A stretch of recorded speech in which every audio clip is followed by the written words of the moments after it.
5 киши өлдү. Алматыда үй бүлөнү үйүнөн чыгарууга келген сот аткаруучуларга ок атылды. Алдын ала маалыматтарга караганда, окуя Ак Булак Кичи районунда болгон. Атышуу сот аткаруучулар жаранды үйүнөн чыгарганы келгенде башталган айтылат. Алматы шаарында атышуу болуп, 5 киши көз жумду. Бул тууралуу Спутник Казакстан агенттиги жазды. Алдын ала маалыматтарга караганда, окуя Ак Булак Кичи районунда болгон. Атышуу сот аткаруучулар жаранды үйүнөн чыгарганы келгенде башталганы айтылат. Жеринде 2 полиция кызматкери, 1 сот аткаруучу жана 2 жөнөкөй жаран көз жумганы маалым. Өз кызматкерлеринин каза болгондугун Алматы полициясынын департаменти тастыктады. Мамлекеттик органдарга атышуу боюнча маалымат бүгүн саат 17:20 түшкөн. Сот аткаруучулар аймактык тескөөчүлөр соттун үй ээсинин жакындары менен чогуу үйдөн чыгаруу чечимин ишке ашырууга келишкен. Ошол маалда 54 жаштагы жашоочу ок чыгарган деп айтылат кабарда. Парижде эмдөөгө каршы 17 миңдей адам көчөгө чыкты. 18 сентябрда Париждин көчөлөрүнө болжол менен 17 миңдей адам чогулду. Жалпыга маалымдоо каражаттарындагы маалыматтар боюнча алар милдеттүү түрдө коронавирустан эмдөөгө жана санитардык пропусктарга каршы. Учурда Франциядагы жашоочулардын 82% коронавирустан толугу менен эмделгени расмий маалыматтарда айтылат. Бул көрсөткүч болжол менен 50 миллион адам. 2 доз элге гана таянса болот. Ийгилик жылмаят. Учурда саясат кызыды.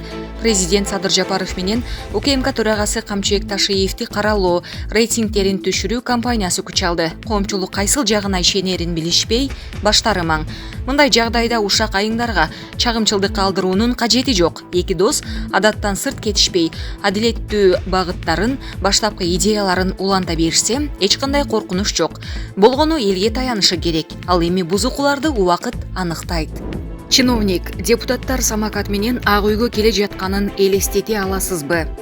Кыргызстандын Франциядагы атайын жана ыйгарым укуктуу элчиси Садык Шернияз самокат тепкен видеосун Facebook баракчасына жүктөп, келечектин унасын өздөштүрүүгө чакырык таштады. Керек болсо ат минген кыргызга эмне болуптур? Таң көрүү деп самокатты үйрөнгөн элчи бул буюмду келечектин транспорты деп атады. Мындан улам калкы күнүмдүк тамактын амалын таппай бушайман болгон Кыргызстандын чиновниктери жол тандабастарды мода кылууну качан токтотот деген ой келет. Өзү жетектеген мекеменин бюджети аз, айлыгы 20-30 миң болгон чиновниктер 30-40 миң доллар турган жол тандабасты минип, карапайым элден кабар алганы баруусу текебердик эмес эмне. Тажикстан тарап кармап кеткен кыргыз жараны кое берилди. Бул тууралуу 20 сентябрда Азаттык радиосуна Баткен районунун акими Учкунбек Жоробаев билдирди. Анын айтымында Кубанычбек Ахматов азыр өз үйүндө.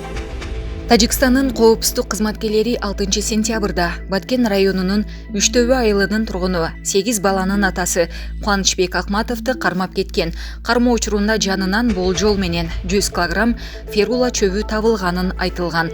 Кыргызстандын чек ара кызматы Ахматов Үчтөбө айылы тарапка дары чөп чогултуп барганын, аны транзит жолдон кармап кетишкенин жана тажик жарандарына мыйзамсыз чөп сатууга аракет кылган деген айып коюшканын маалымдаган. Эмнеге кыргыздар балдарын орус тилиндеги мектептерге берүүгө умтулушат? Мигранттарды даярдаш үчүнбү? Facebooktун Мурат Калмырза аттуу колдонуучусу орус тилине эмес, англис тилине басым жасоого убакыт келип жетти деп эсептейт. Эмнеге биз балдарды бала бакчага жана мектепке берүүдө орус тилине басым жасайбыз? 19-20 кылымдын тили, азыр англис тилине басым жасоо керек. Илимий билим. Технологиянын баары англис тилинде, орус тилинде мурдатан жарыялангандар эч кандай жаңычылдык жок. Балдардын ийгиликтүү тилине кыргыз жана англис тилдерин айландыруунун ордуна бардык мектептерде орус тилин жана адабиятын окушат. Эгер мигранттарды даярдап жатсаңар, анда англис тили керектелген өнүккөн өлкөлөр үчүн даярдагылачы. Жакшысы дүйнөлүк, жогорку окуу жайларга тапшырууга, окууга даярдайлы. Бул мамлекеттин деңгээлинде качан кабыл алынат болду экен. Мектептеги жана мектепке чейинки билим берүү мекемелериндеги бардык программаларды кайра карап чыгуу керек. Эң башкысы эне тилибизди өнүктүрүү зарыл деп жазды. Булак саясат кежи. Акылбек Жапаров кыргыз алтындын Лондондо ишенимдүү компаниядан чыгышы тууралуу. Канадалыктар жөн кетпейт. Кыргызстандын экономика жана финансы министри Акылбек Жапаров Лондондогу баалуу металлдар рыногунун ассоциациясынын Кыргыз алтын ишканасын ишенимдүү жеткирүүчү компаниялардын тизмесинен чыгарганы боюнча комментарий берди. Кече күнү ассоциация мындан ары Кыргыз алтын аффинаждык заводунун продукциясын албай турганы маалым болгон. Жапаровдун айтымында баары болжолдонгон сценарий боюнча баратат жана Лондон ассоциациясынын чечими күтүлгөн иш болчу. Жокко чыгаруу убактылуу гана иш, жакында калыбына келтирилиши мүмкүн экенин белгилеп кетким келет. Канадалыктар Кыргызстандын элине, республиканын экономикасына жана экологиясына келтирген зыян үчүн кечирим сурап, бардык жоготууларды кайтарып, тынч жол менен кетет деп эч ким күткөн эмес. Алар тараптан башка тоскоолдуктар жана кыйынчылыктар болушу мүмкүн экенин айта алам. Бул да алдын ала божомолдонууда. Биз муну да эске алабыз, деди Жапаров.